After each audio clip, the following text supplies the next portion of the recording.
মহিলাদেরকে বলে ইসলাম অধিকার দেয়নি বলে, মহিলাদেরকে বলছে যে কোনো কালার মনে চায় পরো, যত মনে চায় সাজার। পুরুষে বলছে এটা পারবা এটা পারবা না। এই জায়গায় মহিলাদেরকে বেশি দিছে না কম দিছে ইসলাম?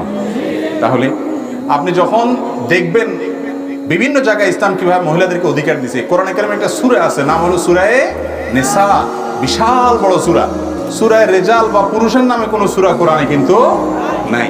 হাদিসে আসছে দুইজন মেয়ে যদি কেউ লালন পালন করে সঠিকভাবে, এই ব্যক্তিকে আল্লাহ তাআলা জান্নাত দিবেন। নবী সাল্লাল্লাহু আলাইহি ওয়াসাল্লাম তার জান্নাতের গ্যারান্টি দিয়েছেন। অথচ 2 ডজন বা হাফ ডজন ছেলে সন্তান জন্ম দিয়ে লালন পালন করলেও তারে জান্নাতের বারান্দা পর্যন্ত যাওয়ার সুযোগ দিবে, এরকম কোনো কথাও হাদিসে আসে নাই। এরপরে বলে মহিলাদেরকে ইসলাম অধিকার দেয় না, বঞ্চিত করছে।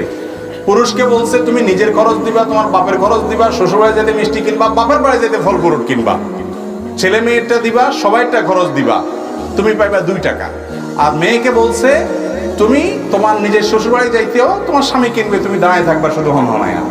আর তোমার বাপের বাড়ি যাইতেও মিষ্টি কিনা লাগে, শুধু অর্ডার দিবা স্বামীর, এটা কিনো, এটা কিনো, রসগোল্লা কিনো, ছানা কিনো, এগুলো বলবা। মাগার তোমার কি করতে হবে না কিচ্ছু, টাকা দিবে তোমার স্বামী, সে বুঝবে কোত্থেকে কামাই করবে, তোমার কিছু কেনা লাগবে না, তুমি দেখাই দিবা। আর অন্যদের খরচ তো পরের কথা, তোমার নিজের খরচও তোমার উপরে নাই। যখন বাপের সংসারে থাকবা বাপ খাওয়াইতে হবে, বিয়ের পরে স্বামী খাওয়াইতে হবে, স্বামী মরে গেলে ছেলে খাওয়াইতে হবে, কেউ না কেউ খাওয়াইতে হবে। তুমি পুরা রিল্যাক্স, তোমাকে 1 টাকা দিলাম। আর ছেলেকে সব দায় দায়িত্ব দিয়ে 2 টাকা দিছে। কাকে বেশি দেওয়া হয়েছে, মেয়েকে না ছেলেকে? আপনি আপনার ছেলে একজনকে 10 টাকা দিয়ে বলছেন 10 টাকা দিছি, 10 টাকার এটা এটা আইনা মোট বাজার নিয়ে আসবে। আরেকজনকে 5 টাকা দিয়ে বলছেন এই 5 টাকা দিলাম তোমাকে, তুমি কিছু কিনা খাও, কিছু আনতে হবে না। কারে বেশি দেওয়া হয়েছে? 5 টাকাওয়ালা বেশি পাইছে না? এরপরে বলে বলে মহিলাদেরকে ইসলাম দেয় নাই। আরে আজকে যারা লম্বা লম্বা কথা বলে নারীবাদের নামে, নারী অধিকারের নামে, এরা কি জানে না যখন নারী হিসেবে জন্মগ্রহণ করা পৃথিবীতে অপরাধ ছিল? আজকে তো লম্বা লম্বা কথা বলা মানুষ বহুত আছে।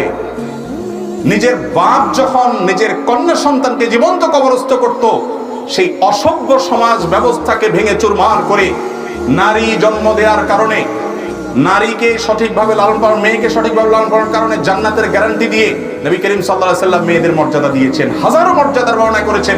এবং তিনি বলেছেন আমি মেয়েদেরকে ভালোবাসি ছেলেদের তুলনায় বেশি। ইসলাম কোথায় তুলেছে নারীকে? সেখানে কিছু সুবিধাবাদী মানুষ অথবা কিছু বিভ্রান্ত মানুষ আমাদের মা বোনদেরকে ভুল বোঝায়, আমাদেরকে ভুল বোঝায়। ইসলাম ছাড়া প্রকৃত শান্তি এবং কল্যাণের কোনো পথ আল্লাহ তাআলা খোলা রাখেন বিধায় এই সমস্ত ভুল ধারণা এবং ভ্রান্তি থেকে আমাদেরকে বেরিয়ে আসতে হবে।